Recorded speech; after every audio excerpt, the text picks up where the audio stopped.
श्री दत्तात्रय प्रभू संस्थान श्री क्षेत्र दगड धानोरा खांड या ठिकाणी आपण आलेलो आहे। पाऊस खूप जोरात होता आणि मी आता रिक्षातून उतरून दगड धानोरा त्या तिकडे आपण निघालेलो आहोत। मी आता जे दगड धानोरा आहे या खांडीवर आलोय आणि इथून जवळपास 2-1 किलोमीटर आतमध्ये जावं लागतं। चला आपण तिकडे जाऊया। दंडवत प्रणाम। पाऊस पडल्यामुळे सध्या पाणी बरंच वाहत आहे।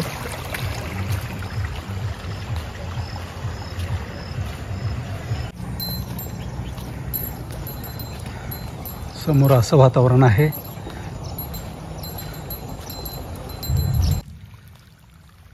थोडं चढ लागलेलं आहे।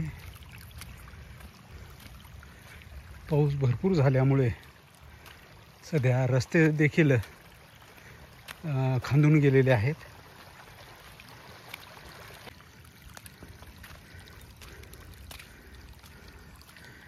इथे वळण आहे। एक टप्पा ओलांडून आपण वरती आलोय आता। दंडवत प्रणाम। आज आपण जे दगड धानोरा आहे या खांडीवरती निघालेलो आहे। सध्या पाऊस खूप जोरात पडलेला आहे, त्याच्यामुळे सगळीकडे पाणी पाणी झालेलं आहे।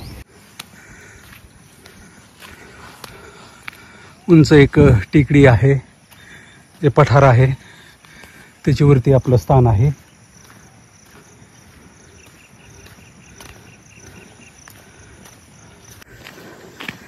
पायी चालायला काही वाटत नाही, पण बरोबर जे आहे वजन भरपूर असल्यामुळे थोडंसं चढायला थोडंसं त्रास जाणवतो। पण तरी देखील आपण जे काही ठरवलेलं आहे खांडी दर्शनाचं ते आपण करणार आहे। 2 बगळे तिथं दिसत आहेत, उडाले। पण एक विशेष आहे दगड धानोरा खांडीचं, इथे भरपूर दगड असल्यामुळे पाऊस जरी पडलेला असेल तरी चिखल मात्र होत नाहीये। चिखल अजिबात दिसत नाही, म्हणून रस्ता देखील व्यवस्थित आहे। अगदी उंचावर आलोय आपण आता आणि वरून आपल्याला मंदिर वगैरे दिसेल।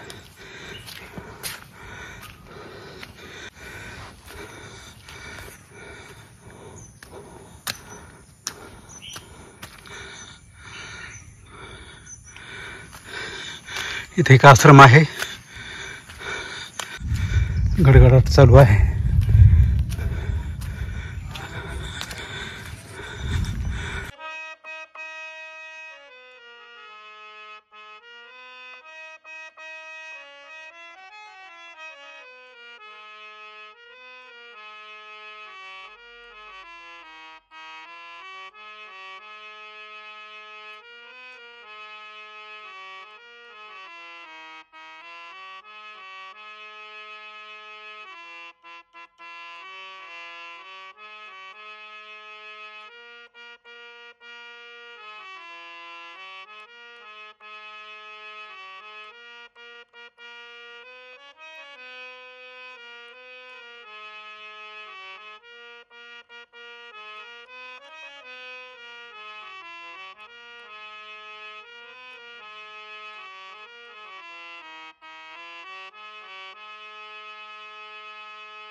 नवीनच कळसाचं काम केलेलं आहे।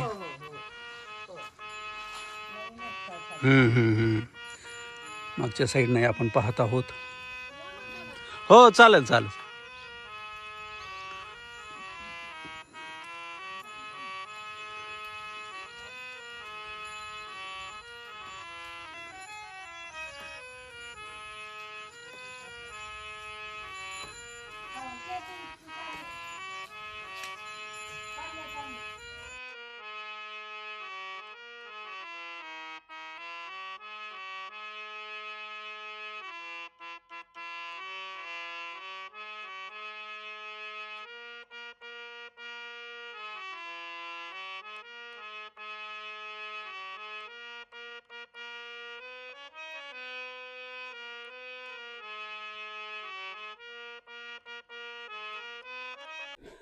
दंडवत प्रणाम.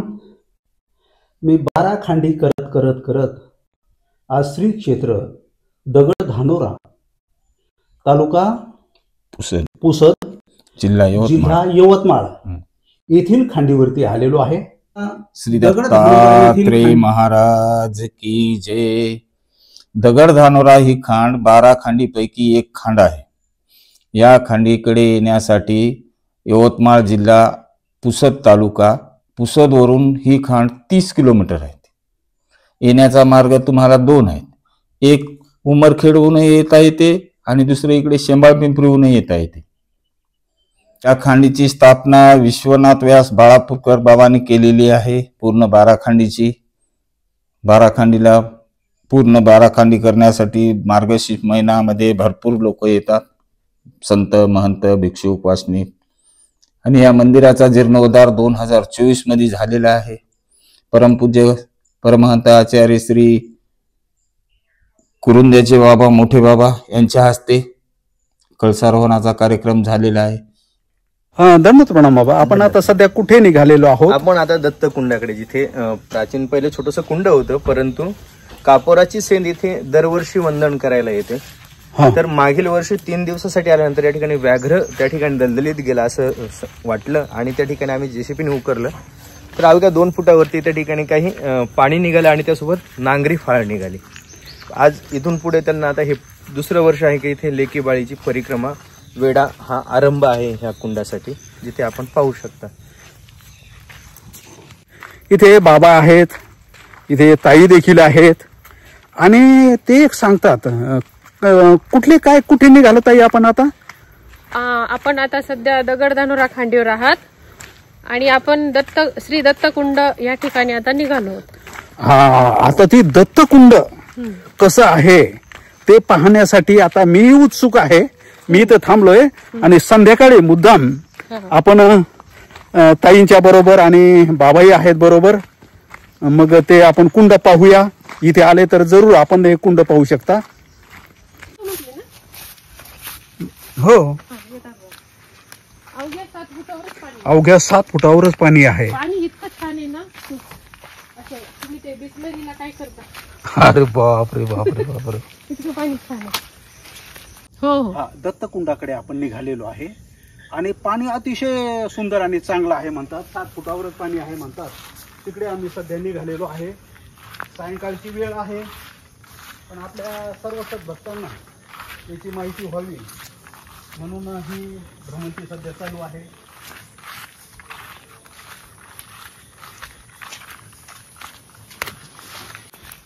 काही लोक हे सांगतात की इथं वीज पडल्यामुळे पाणी कायम राहतंय. कायम राहतं हे मला माहिती. आणि इकडेच आपल्याला गोशाळा इकडेच करायची. Okay okay okay. तिकडून एक रस्ता आहे. हे फॉरेस्ट 12 वर्षाचा तप आहे लागायचं. हो, अगदी अगदी. आता आपण जे श्री दत्तकुंड जे आहेत ते पाहण्यासाठी अगदी जवळ आलेलो आहे. आता पाऊस खूप जोरदार पडल्यामुळे सध्या पाणी गढूळ झालेलं दिसतंय आपल्याला, पण तरी आपल्याला माहिती व्हावी म्हणून ते दाखवण्यासाठी आपण इथं आलेलो आहोत. आता हे जे काही कुंड आहे हे साधारण 11 फूट खाली खोल आहे. त्याच्यामुळे उन्हाळ्यात देखील तिथे पाणी असतं अशा पद्धतीने सांगतात. म्हणजे पाणी 7 फुटावरच लागलेलं आहे. हे जे काही कुंड आहे हे 11 फूट खाली खोल आहे. उन्हाळ्यात देखील याच्यामध्ये भरपूर पाणी असतं अशा पद्धतीने सांगितलेले आहे. आणि हे काय आहे ताई? श्री दत्तकुंड म्हणून जी नांगराची फाळ आहे त्यामध्ये निघाली. या कुंडामध्ये निघालेली आहे ना? कुंडामध्ये नांगराची फाळ निघाली. ऐतिहासिक. पाणी देखील या ठिकाणी झुळझुळ झुळझुळ वाहताना दिसतंय आपल्याला. स्वच्छ पाणी आहे या साईडला.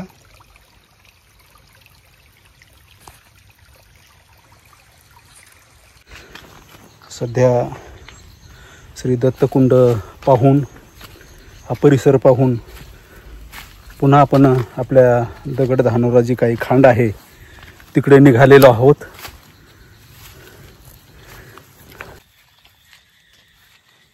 वेगवेगळ्या पक्ष्यांचे देखील आवाज येत आहेत.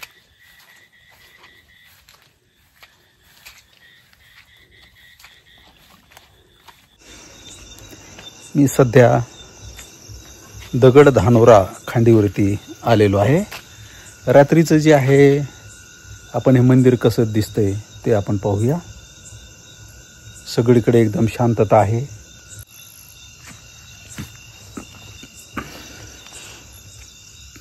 लाईट वगैरे व्यवस्था चांगली आहे. आता सध्या मंदिर वगैरे बंद आहे, पण रात्री कसं आहे ते तुम्हाला दाखवण्यासाठी या मंदिराच्या समोर आलेलो आहे. रात्रीचं साईडचं परिसरही पाहूया आपण कशा पद्धतीने दिसतंय ते.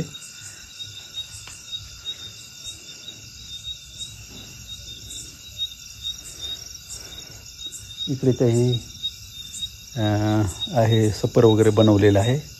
तिथं काही आजी वगैरे तिथं आहेत. आणि बाबा आपण इथे आल्यापासून इथे काय काय केलेलं आहे.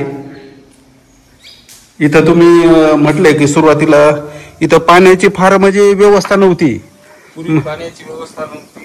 हा, मग इथं बोर कुठं घेतला मग तो? बोर इथं घेतला. त्या झाडाखाली हे सीताफळाचं झाड आहे ना. हा हा हा. आणि पाणी लागलंय? पाणी भरपूर लागलं दत्तात्रय महाराजाच्या कृपेने. लाईट नव्हती, लाईट आणली. इथले पुजारी आहेत मैनाबाई आराध्ये, ते एकटे राहतात. नंतर आता त्यांचे मुलगा दामोदर आराध्ये राहतात. आता पाणी जे आहे ते कंटिन्यू असतं का? तुम्ही म्हणजे उन्हाळ्या पावसाळ्यात? उन्हाळ्यामध्ये पाणी कमी पडलं. बरं, ते पाहायचं आपण ते कुठे बाबा? इथं बोर. बापरे बापरे बापरे. हा बोर आहे. आणि 24 तास पाणी चालू पाणी असतं? 24 तास चालू. एवढ्या उंचावर पाणी लागणं म्हणजे बाबा हा श्री दत्तात्रय प्रभू स्वामींचीच कृपा. आणि इथे लाईट किती लांबून आणली बाबा? लाईट ही ती 2,500 फूट वायर. 2,500 फूट जी वायर आहे ती आणून इथे लाईटची व्यवस्था केली, पाण्याची व्यवस्था केली. आणि बोरला बी खूप पाणी लागलेलं आहे. भक्तगणांसाठी इथं जे काही आहे सगळी व्यवस्था करू शकता ना बाबा तुम्ही? त्यांची ती तळमळ होती, गुरुजी तुमच्याकडचे किंवा आणखी कोणी आले तर त्यांची आम्ही व्यवस्था करू शकतो, ही तळमळ त्यांची मला दिसून आली. सर्व सद्भक्तांनो, रात्री मी या ठिकाणी दगड धानोरा या स्थानावर थांबलो. खाली एक आश्रम आहे तिथेही गेलो. दंडोत प्रणाम. रात्री मी आदरणीय दत्तराज दादा शिवलीकर यांच्याकडे मुक्काम केला. त्याच्यानंतर उज्ज्वल दादा जे आहे इथं ताई आहे त्यांच्याकडे मी इथं जे आहे थांबलो, ज्ञान ग्रहण केलं. आणि खरोखरच त्यांचं मी मनापासून आभार व्यक्त करत आहे. आणि इथे आल्यानंतर आपल्याला इथून जी आहे ज्या दगड धानोरावरती मी रात्री थांबलो त्याची इथली माहिती तथा आपण जे 12 खांडी आहे याच्याबद्दल आदरणीय बाबाकडून आपण जी आहे माहिती आपण श्रवण करूया. मी बाबांना विनंती करत आहे, बाबा आपण थोडीशी माहिती जी आहे आपल्या सर्व जे पाहणारे आहे सद्भक्त त्यांना आपण निरूपण करावे. 12 खांडींचं महत्व म्हणजे प्रथम असं आहे की गुरुजनांचं सांगणं आहे, अनुसरलेला पुरुष माहूर ह्या स्थानाकडे जाऊ शकत नाही किंवा तो जात नाहीये मातापूर असल्यामुळे. परंतु ज्याही अनुसरलेल्या पुरुषांना दत्तात्रय प्रभूंचं दर्शन सहज प्राप्त व्हावं म्हणून विश्वनाथ व्यास बाळापूरकर यांनी 12 खांडींची स्थापना केली. आता ह्या 12 कोसामध्ये प्रत्येक ठिकाणी विश्वनाथ व्यासांनी भ्रमण करत करत ज्या ज्या ठिकाणी त्यांना मयूर, सर्प, ह्यातकी दहेलीला 32 लक्षणयुक्त श्रीमूर्तीचं त्यांना दर्शन झालं असं काही पक्षकारांचं म्हणणं आहे. तर त्याचप्रमाणे ह्याही 12 खांडीला नामधारी, वासनिक, भिक्षुक बरेचसे आचार्यगण आपल्याला नामस्मरणालाही येतात आणि त्या ठिकाणी आपलं ध्यान एकत्रित करून परमेश्वराला शोधण्याचा प्रयत्न करतात. आणि परमेश्वराला शोधता शोधता ह्या संपूर्ण 12 खांडीमध्ये आपल्या जीवनातील ब्रह्मविद्येचं अध्ययन करत अनेकांनाही ह्या मार्गावरती प्रेरित करतात आणि त्यांना नरकरूपी जे नरकाचे भयानक जो त्रास आहे ह्या नरक रूपातून त्यांना परमेश्वरापर्यंत पाठवतात. आणि 12 खंडींची स्थापना विश्वनाथ व्यासांनी आज से 300 वर्षापूर्वी केलेली आहे. आणि विश्वनाथ व्यास बाळापूरकरांचा देहांत येथे बाळापूर आखाडा आहे या ठिकाणी झालेला आहे. आणि त्याच्यानंतर अनेक व्यक्तींनी, अनेक साधू संतांनी बऱ्याचशा जिथे व्यवस्था आहे त्या ठिकाणी लक्ष दिलं. दगडधानोरा या ठिकाणीही येणाऱ्या जाणाऱ्या भक्तांसाठी पूर्वी फार पायी यावं लागत असं, त्यांची व्यवस्था होत नसं. मग कालांतराने दत्तराज शेवलेकर यांना परमेश्वराचा एक बोध झाला, परमेश्वराचा दृष्टांत झाला आणि त्यांनी जुन्या शेवलेकर बाबांचा अनुग्रह असल्यामुळे त्याच परिवारातनं त्यांना संन्यासही आहे. आणि ज्यावेळेस परमेश्वराने सांगितलं का अरे तू माझ्यासाठी जन्म आहे आणि तू आता सर्वस्व सोडून माझ्याकडे ये, क्षणामध्ये त्यांनी सर्व त्याग करून श्री दत्तात्रय प्रभूंच्या मंदिराचा जीर्णोद्धार केला. अनेकांनाही आता राहण्याची सुविधा आहे, येणाऱ्या जाणाऱ्यांची व्यवस्थाही आहे. आणि या सोबत अनेक आचार्यवृंदही येतात आणि ह्या खांडीची पूर्वी मुख्य खांड म्हणून याला लोक मानत होते. आता पूर्वी म्हणजे उपखांड म्हणून याला फारशे लोकांचा दर्जा होता, परंतु काही आचार्यांच्या माध्यमातून हे सिद्ध झालेलं आहे की विश्वनाथ व्यासांचा प्रथम आरंभी ही खांड दगडधानोरा आहे आणि शेवट दहेली आहे. तर ह्या 2 खांडींपासून त्यांचं म्हणजे सुरुवात आहे. आणि ह्या सुरुवातीला अनेक आचार्य जसं येळंबकर बाबांनीही या ठिकाणी स्मरण करून त्यांनाही देवाचा दृष्टांत झाला की ही मुख्य खांड आहे. विश्वनाथ व्यासांना इथून प्रथम देवाचं दर्शन झालं. आणि याच ठिकाणी दाजीसाहेब देशमुख हे 1939ला देह आज्ञा होण्या अगोदर या 3 गावांमध्ये 3 दैवत वाटण्यात आले. एक शेंबाळेश्वर, दुसरं जगापूर आणि तृतीय श्री दत्त संस्थान. अन्यत्रही 12 कोसाची परिक्रमा करतात, प्रदक्षिणाही करतात. जसं ज्योतिर्लिंगाचं महत्व आहे तसं अन्यही संप्रदायांना दत्तात्रय प्रभूंच्या ह्या 12 खांडीचं 12 कोशी साधिले वैराग्य असं दत्तात्रय महाराजांच्या ह्या अमोघ खांडींच्या माध्यमातून आपल्या जीवनातील पाप करण्याचं क्षालन व्हावं, आपल्या पापाचं त्या ठिकाणी नाश व्हावा. आपण अनन्य भावाने ज्यावेळेस परमेश्वराला शरण जातो की मी जीव आणि हा ईश्वर असं ह्या जीवाला ज्यावेळेस कळतं त्यावेळेसच वास्तविक त्याला परमेश्वराचा तत्वज्ञानाचा बोध निर्माण होतो. आणि या ठिकाणी बरेचसे वास्तविक वर्ग मंडळे आहे की पूर्वी फारसं एकांत नवरात्रासाठी हवं असतं, परंतु आमचे दत्तराज शेवलेकर यांनी नवरात्राचाही आरंभ केला. आणि या ठिकाणी नवरात्रालाही लोक येतात, नामस्मरण करतात. आणि हळूहळू माझे सर्व भाविक भक्तांना ही विनंती आहे की आपण सर्वत्र खांडींना जात असताना दगडधानोरा ही खांड आपण केली पाहिजे. अगर आपण एखाद्या स्थानाजवळून गेल्यानंतर ते स्थान डावलण्याचा दोष आपल्याला लागत असेल तसं खांडही डावलण्याचा दोष लागतो. आणि ह्या 12 खांडी करत ही आता जुन्या लोकांचं सांगणे की माहूरला जाऊ नये. जर एक स्थान डावलण्याचा दोष जर आपल्याला लागू शकतो तर आपण 12 खांडी केल्यानंतर ज्याप्रमाणे आपण आपल्या जीवनात 12 वर्षानंतर एकदा रिद्धपुरातील संपूर्ण ते पवित्र काशी असणारे आपण वंदन करतो, परंतु आपण माहूर प्रांताजवळ आल्यानंतर आपण सर्व खांडी करतो परंतु माहुराकडे जात नाही. तर आपणही माहूरकडे दर्शन घेतलं पाहिजे का? आपण आपल्या विधीला अगर आचरणाला एकनिष्ठ असेल तर आपल्याला ते दोष घडणार नाही, कारण की आपण त्याचं पालन करू. परंतु आपण त्या ठिकाणी जर नाही गेलं तर एवढंही आपण खांडे करून तुम्हाला माहूरचं दर्शन या 12 खांडीत लाभेलच लाभेल, परंतु आपण जर स्थानाजवळून गेलो आणि ते स्थान जर नाही केलं तर त्या स्थान न केल्याचा आपल्याला दोष लागतो. आपण ते स्नान करून आपण आपल्या आचार्यांकडे प्रसवही मोडू शकतो. अगर एखाद्याला आचार्यांसमोर उभं राहण्यास जर भय वाटत असेल तर तो उत्तरपंथीला आपले हात जोडून परमेश्वराला प्रार्थना करून हे आपल्या सर्वज्ञांनाही प्रार्थना करून आपल्या ह्या पापरूपी किंवा आपल्याकडून कळत न कळत जे काही दोष घडले स्थानाच्या ठिकाणी जाताना, कदाचित आपल्याकडून न कळत काही दोष घडले असेल त्याचे आपण उत्तरपंथीला क्षमा मागून आपण ते स्थानवंदन केलंच पाहिजे. मी सध्या दगडधानोरा येथील खांडीवर आलो होतो आणि इथून आता हा परतीचा प्रवास करत आहे.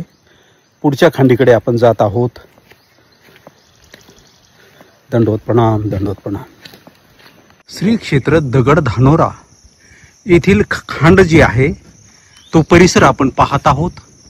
अतिशय घनदाट जंगल या साईडला आहे आणि वरती जे काही पठार आहे त्या पठारावर आपले हे खांड आहे. आम्ही सध्या दगड धानोरा येथील खांडीवर आलेलो आहे आणि येथून जे काही सद्भक्त आपल्या बरोबर दिसत आहेत ते आहे दाकराम सुकळी येथून सध्या आलेले आहेत. पहा कोण कोण आलेले आहेत इकडे. ते इथे संत महंत देखील आलेले आहेत. मोठी बस आलेली आहे. दत्तात्रय प्रभू भगवान की जय. पाठीमागे घेतलं का छोटस बाळही आलेलं आहे तिकडे.